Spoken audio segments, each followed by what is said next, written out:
como prometido, estamos hoje aqui fechando a nossa rodada de entrevistas com os candidatos a vice-prefeito de Sorriso. Hoje recebendo aqui nos estúdios Acácio Ambrosini, da chapa de A Lei, né, para essas eleições. Primeiros 2 minutos, candidato, seja bem-vindo. A gente deixa aí para o senhor se apresentar e dizer por que quer ser vice-prefeito de Sorriso. Bom dia. Bom dia, Marlene, bom dia, Alain, bom dia, Larissa, e bom dia a todos os sorrisenses. Enfim, eu há 8 anos estou na vida pública e ingressei em 2017 como vereador mais votado, sempre muito centrado e hoje com a convicção de que a política pode sim transformar a vida das pessoas. E estar hoje como candidato a vice, Marlene, me motiva porque eu estou preparado para esse desafio. Eu conheço a gestão pública, me preparei isso, inclusive, quando passei por dentro da Secretaria de Obras, onde a gente tinha à frente uma secretaria que exigiu muito, e lá a gente demonstrou que tem a capacidade para gerir pessoas e enfrentar os problemas de que são constantes, né? A gente não consegue mapear e finalizar um problema, são diários, então a gente, dada pela secretaria, a gente trouxe essa experiência. Então, estou pronto para esse desafio, estou preparado, subindo os degraus gradativamente, onde a gente pode ajudar efetivamente o município de Sorriso como gestor público. E o que me motiva é que em 8 anos a gente levou muitas alegrias a vários sorrisenses, a vários lugares onde tínhamos lugares totalmente insalubres, com a ação do poder público, hoje lugares onde as famílias podem frequentar. Isso motiva a gente a continuar dentro dessa vida pública. Muito bem. Candidato, nós vamos fazer o sorteio de perguntas agora. Eu vou passar o microfone para o colega Alain, vai fazer o primeiro sorteio. Mesmas perguntas aí para todos os candidatos. A gente não sabe o que sai, né, Alain? Vamos ver, então. Vamos lá. Como pretende se engajar com a comunidade para entender e responder melhor às suas necessidades e preocupações? Alain, a gente tem um entendimento, né, que as entidades e principalmente as igrejas, né, têm um papel fundamental e eles são os interlocutores de todo esse processo. Entidades essas que ajudam de forma efetiva a gestão pública. A gestão pública sozinha ela não consegue atender todas as demandas do município, como Sorriso, com 121 bairros. Então, a gente aumentar e ampliar e ouvir as igrejas e entidades fortalecendo, a gente já tem um trabalho de fortalecimento, mas dando condição de que as entidades, começando pelas igrejas e tantas outras, Mãezinha do Céu, Lar São Francisco, Casa de Apoio, Rotary, Lions e assim por diante, tantas outras, continuar fortalecendo essa entidade, porque eles são a base, eles captam, eles conseguem, através da ação deles, dar resultado que alivia todo o processo público, né? Tira da assistência social, tira da educação, tira da segurança pública as ações que eles fazem, né? Bombeiro, polícia militar. Então, programas que possam dar sequência e aliviar o poder público. Então, a gente continua e vai fortalecer ainda mais justamente esses programas aí. Muito bem. Colega Raíssa, tira a próxima pergunta para o candidato. Vamos ver qual é o tema. Quais estratégias o senhor propõe para atrair novos investimentos e fomentar o desenvolvimento econômico na cidade? Sem dúvida, né? A gente vê, às vezes, propostas, não só aqui em Sorriso, mas de muitos lugares no Brasil, que essa época prometem milagres dentro de um programa eleitoral. Programas esses que, às vezes, podem ser copiados pela internet, né? Bons programas em vender aquilo que a população, às vezes, está precisando. Mas esquece que, para isso, existe captação de recursos. E nós, num período muito curto, nós quebramos alguns paradigmas dentro de Sorriso. Né? Ouvia-se falar sempre, porque Lucas tem, porque Mutum tem, porque Sinop tem, porque aqui não tem Avan, aqui não tem Atacadão. Nós inserimos um processo de desburocratizar e abrir as portas para essas empresas. Desta forma, o fomento, a arrecadação do município saiu da quinta economia para a terceira economia. Não foi um milagre. Foi muito trabalho, né, entre Poder Executivo e Câmara, entendendo que buscar essas empresas, essa agressividade de gestão fez com que empresas viessem para Sorriso, quem estava aqui multiplicaram as suas plantas e Sorriso é hoje essa potência de quinta para terceira, graças à desburocratização do processo público. Então, as empresas olham para Sorriso, vê essa cidade pujante, mas se não tiver um poder público que dê condição para se instalar, muitas das vezes eles vão ficar nas cidades circunvizinhas e nós mostramos que é possível, inclusive trazendo uma das maiores empresas da América Latina, que é a FS, que é a maior geradora de tributos do município. Aí, com isso, a gente consegue as ações públicas que é necessário para toda a comunidade. Então, nesse sentido, a continuidade do que está sendo feito é o que o senhor propõe. Bons exemplos devem ser, sim, ser seguidos. E um dos exemplos que a gente tem frente à gestão é essa descentralização, essa desburocratização, trazendo a confiança de grandes investimentos. Muito bem, vamos a mais um questionamento. Agora é minha vez, saindo do baú aqui. Corrupção, incluindo presença de funcionários fantasmas, desvios de recursos, tem sido sempre uma preocupação quando se fala em gestão pública, candidato. Se eleito como vice-prefeito, quais medidas específicas o senhor pretende apoiar para garantir transparência, para combater esse tipo de prática na administração municipal de Sorriso? Punindo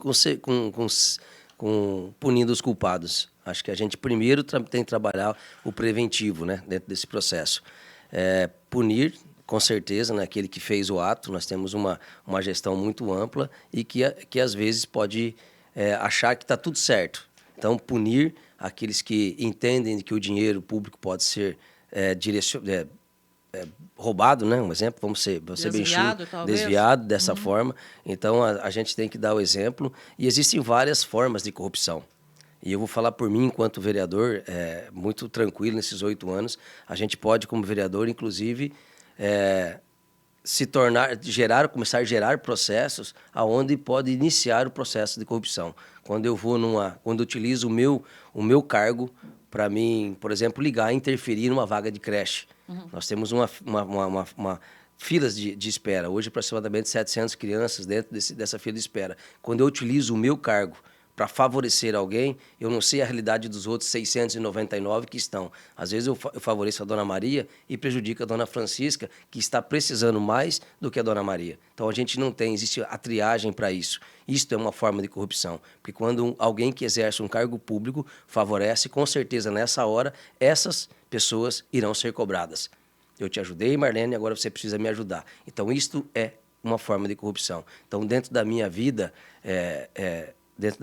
em 8 anos, eu não exerço dessa forma. Eu sempre procuro transparecer que existe um processo, existe aonde a gente tem que respeitar. E na mesma coisa em outros setores. Na saúde, a mesma coisa. Se eu favorecer alguém num processo, eu não tenho o discernimento para saber se aquela pessoa, às vezes, num exame para dor de cabeça, ela não pode estar tirando a vaga de alguém que está infartado. Então, a triagem dentro do município, ela precisa obedecer essa sequência para darmos equilíbrio para o processo, que é igualar a todos. A triagem de saúde é algo muito sério, assim como na educação. Então, essa intervenção pode começar por aí, um pequeno ato de corrupção. Então, quem comete erros precisa pagar por erros. E eu sempre fui muito incisivo em minha votação, em meu processo como vereador, e me orgulho disso. Por isso que hoje eu estou aqui falando que estou preparado, Marlene, para estar à frente do município como vice-prefeito. Muito bem. Temos tempo para mais uma pergunta. Colega Alain, pode tirar do baú aí? Vamos lá. Vamos lá.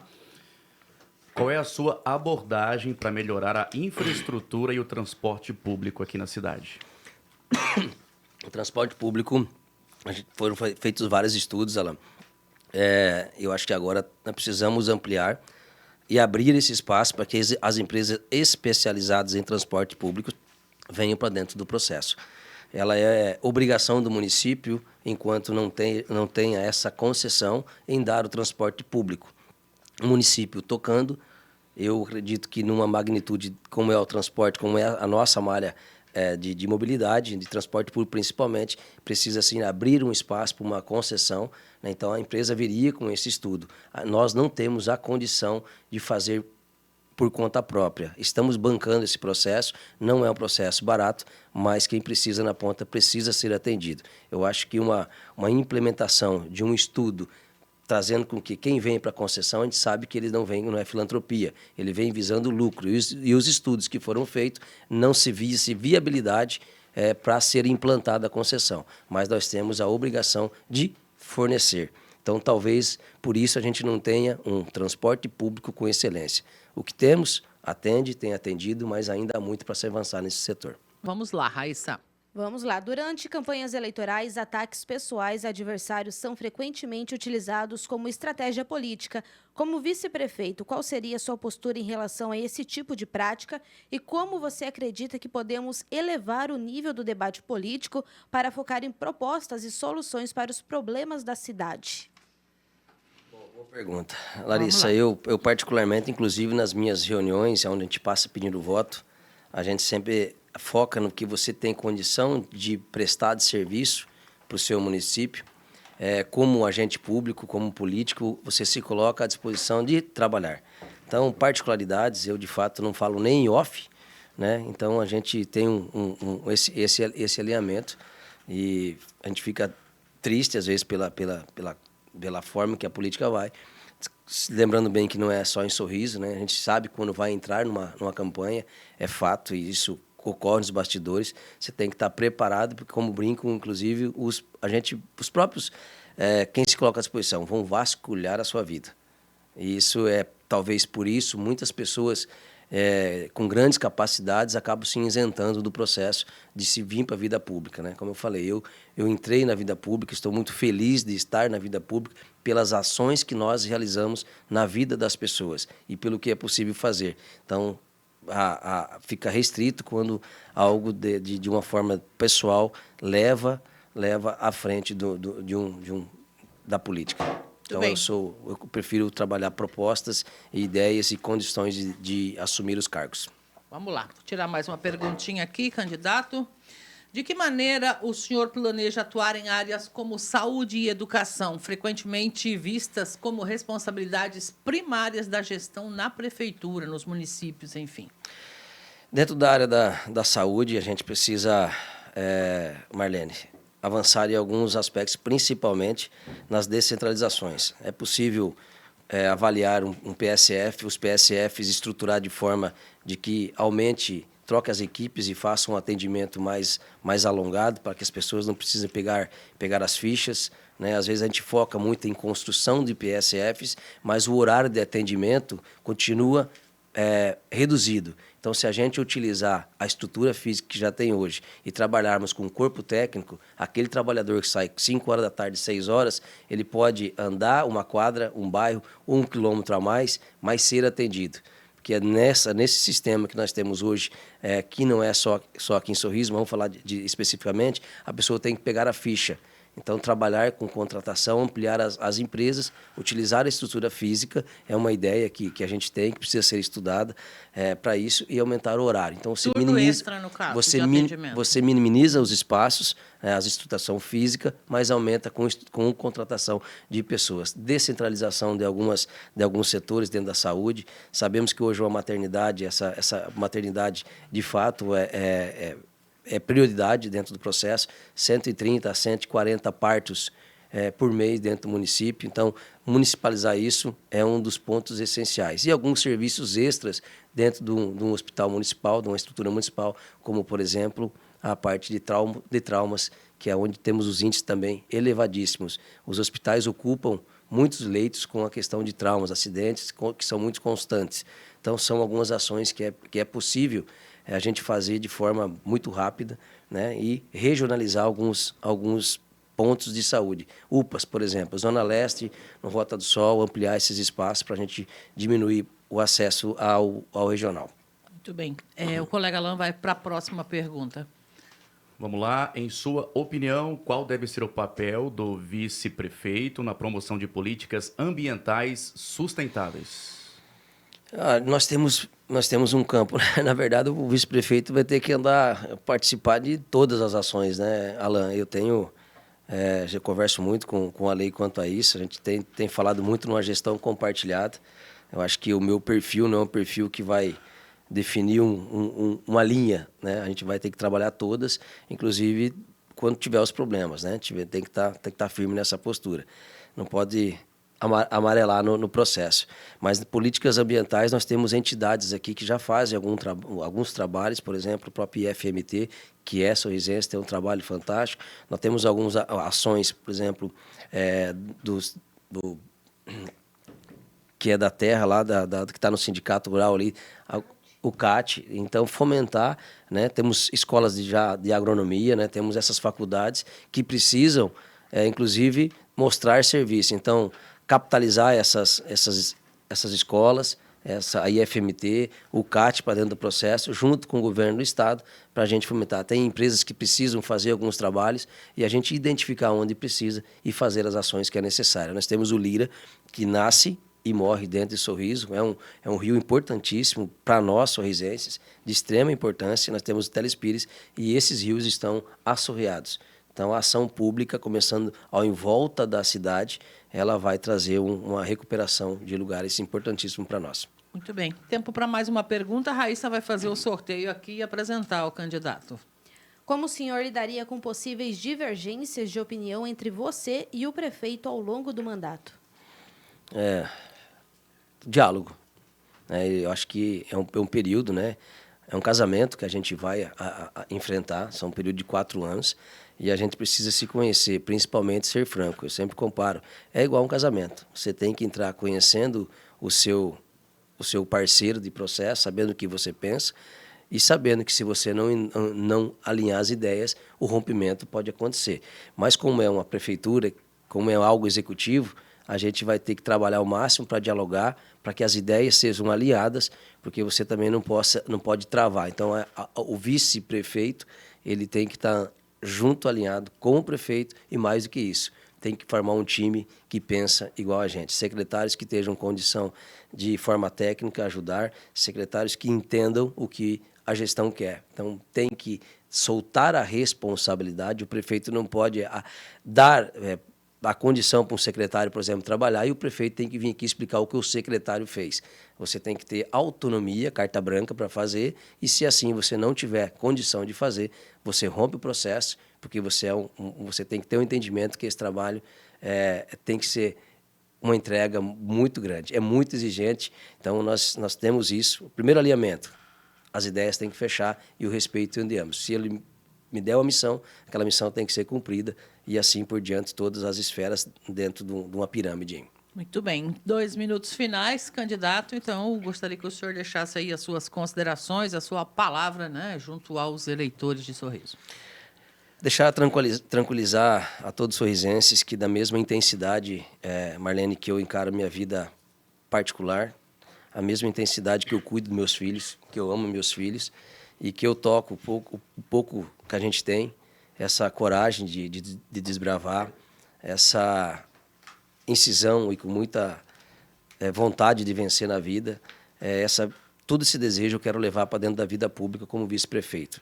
Já é assim como vereador, quem me conhece sabe que eu sou de poucas palavras aí quando tem que ser correto nas coisas. Eu pretendo levar para dentro de uma gestão onde as pessoas também que estarão ao nosso lado pensem igual a nós, tranquilizar que a política termina dia 6 à noite.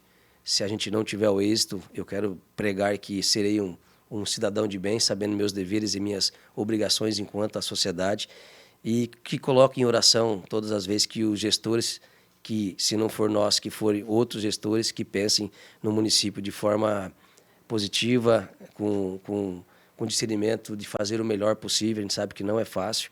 Eu sou grato a todos os gestores que passaram pelo município de Sorriso, a cidade pujante.